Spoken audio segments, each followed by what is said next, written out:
The art of forgiveness is a practice, a journey all of its own. It's also an integral step on the path of self-mastery. Forgiveness has the power to pull us closer together.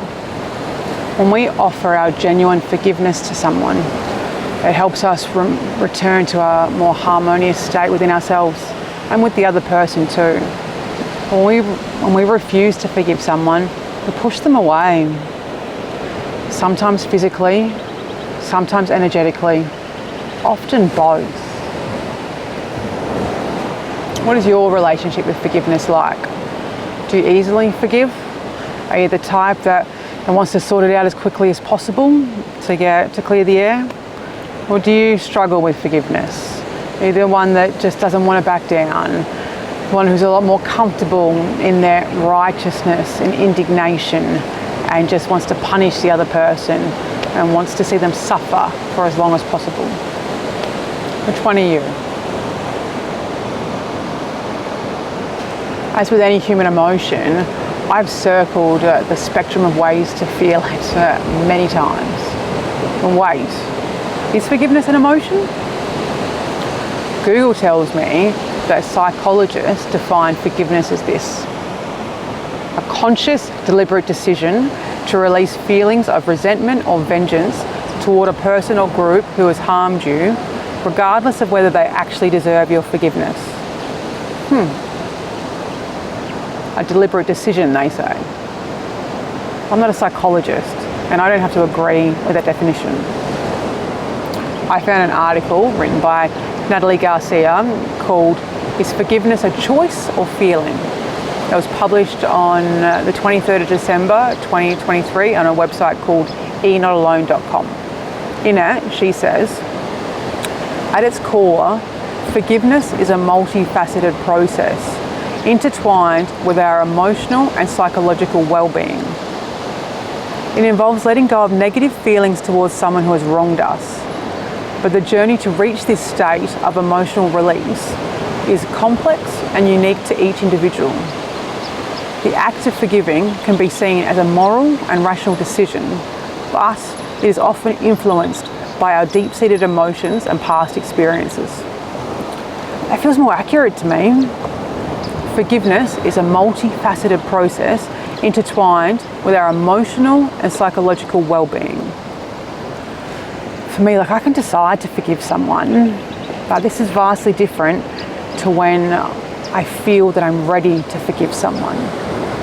You know what I mean about the difference there? The decision and the feeling it's time. Psychologists may well say it's a thinking choice. It doesn't change the fact of how I feel it and experience it in my body. How have I experienced the process? Lots of different ways. I've tried to shrug things off and just brush them under the carpet and just pretend it didn't happen because it was just too hard. I didn't want a confrontation and it just didn't seem like a big deal. Sometimes it wasn't a big deal. Sometimes it was a big deal. Other ways I've felt it is that I haven't spoken about things because I didn't know I was allowed to. I didn't know I had permission to feel my feelings when I was angry or hurt, and then I was allowed to tell the other person. I didn't know that. And then another way, I've been the person that gets real angry, and it's just well, you're fucking dead to me now, and we're not talking anymore, and I'm not going to tell you why. Yeah, done that too. So I've been the mouse, but in time, I became the lion, the one who will unequivocally tell the other person exactly what they did, how it made me feel, and why it wasn't good enough. And to be clear, the lion also listens to other people because we all have feelings and we all have a right to be heard.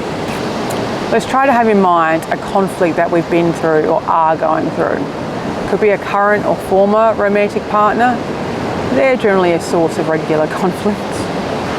Or it could be someone that's a work colleague or a friend, someone we're less committed to, the ones that it's easier to walk away from.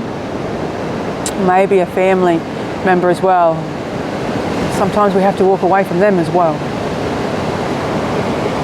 I'll share mine with you. I have some family members who struggle to communicate with vulnerability and authenticity. There's one in particular who lives in such deep fear and scarcity that she never considers anyone's needs but her own. She doesn't even hear them. She doesn't have the bandwidth. We went through a period where she stopped reaching out to me and she started ignoring my messages. Like, we hadn't done that before. I knew she had an issue, but she wasn't telling me about it. I suspected what it was, but I figured I'd wait for her to approach it because I didn't have the issue. And that didn't happen. She didn't say anything. I tried to address her and she just ignored that. So yeah, that was one issue. So we got past it without talking about it. I tried to let it go. But then a couple months later, another issue arose. This one was bigger and this one was harder for me to look past. I just finished writing my first book and it became apparent to me that she wasn't happy for me. There was no excitement, there was no celebration, there was no like, congratulations, like, well done, that's huge. What an achievement, I can't wait to read it. There was none of that, it was crickets. That hurt me.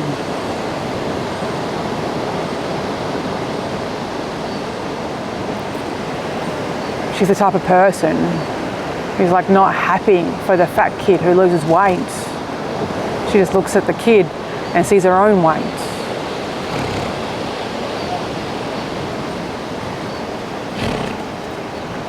Not everyone is able to celebrate each other's wins.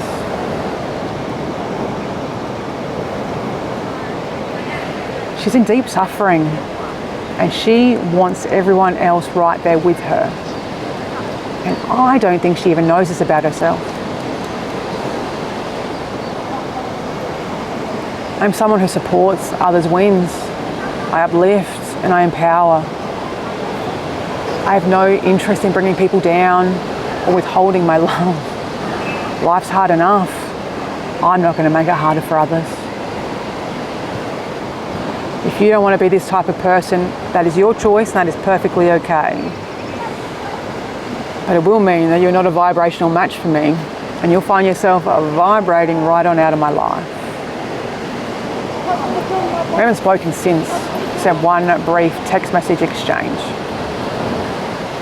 I would have preferred a frank and honest discussion about things, but it's not how it went. It's taken me a couple of years to get all of this right in my head. Like, I struggled to start with. Like, I went through a lot of emotions, a lot of anger, a lot of confusion, frustration, annoyance, like you name it. I felt a whole lot of it.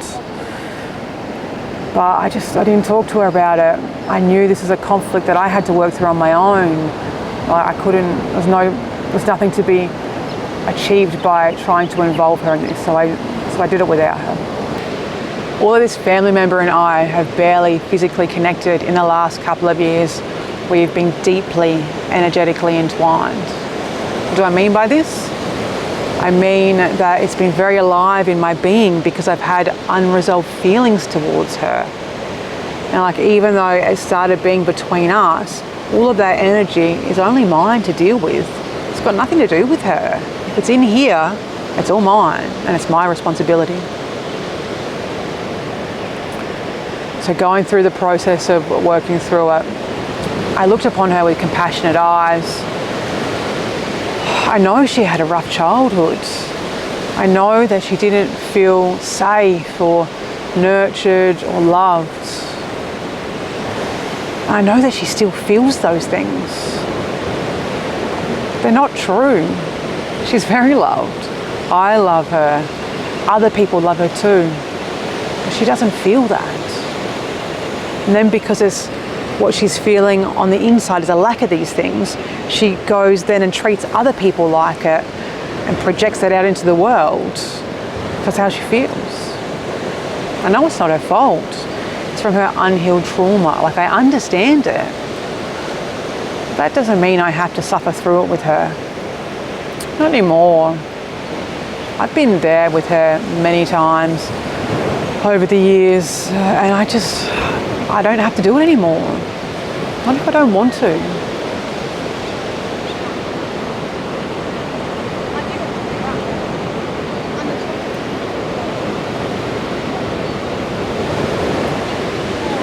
I've forgiven her many times during the last 2 years.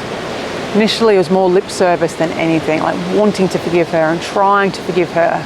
But it was just shallow. It wasn't deep enough. I had to feel all my feelings in relation to the conflict in our connection. I had to go through all the thoughts that my monkey mind wanted to put me through. I had to feel it all and think it all to get myself to a point where I could release it. It took some time, but it's okay. I was here anyways. It's fine.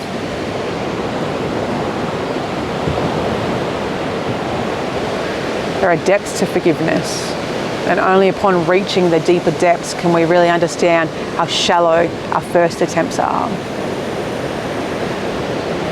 The deepest forgiveness, which is also the highest forgiveness, is when we are completely okay with what happened because we see them suffering and we know this is what caused them to behave in the way that they did. They didn't mean to hurt us, they just couldn't help it. It's from their ego and not from their soul. How about we stop contributing to the judgment and indignation of the world and choose forgiveness instead? Let's choose to love them instead of being angry. This would be more helpful for them and for all of us. This is true forgiveness.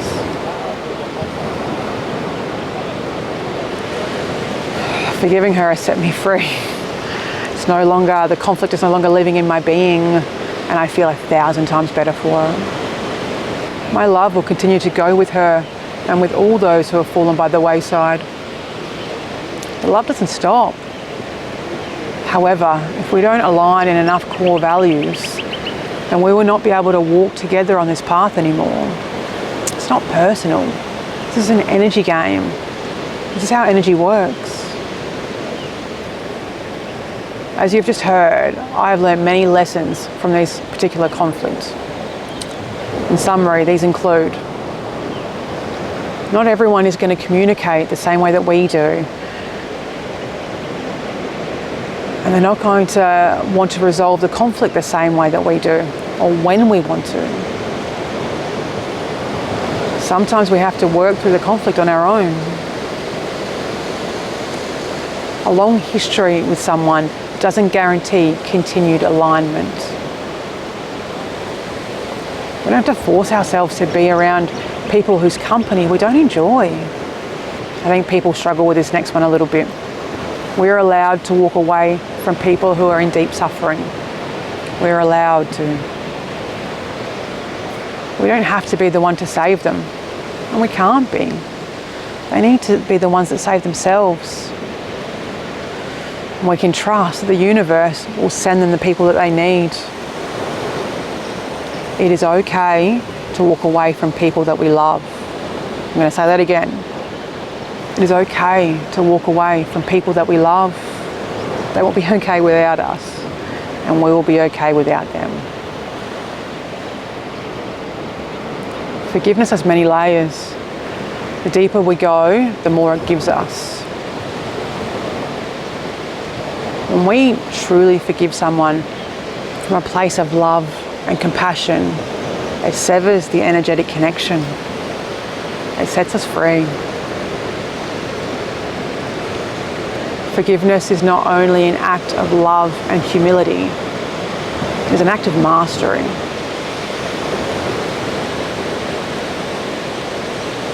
I encourage you to think about your relationship with forgiveness. Are you listening to what it is trying to teach you? Have you caught more lessons as the years have gone by? Are you brave enough to dance with it and let it lead you? Mastering the art of forgiveness goes a long way on the path of self-mastery. Good luck out there. You got this.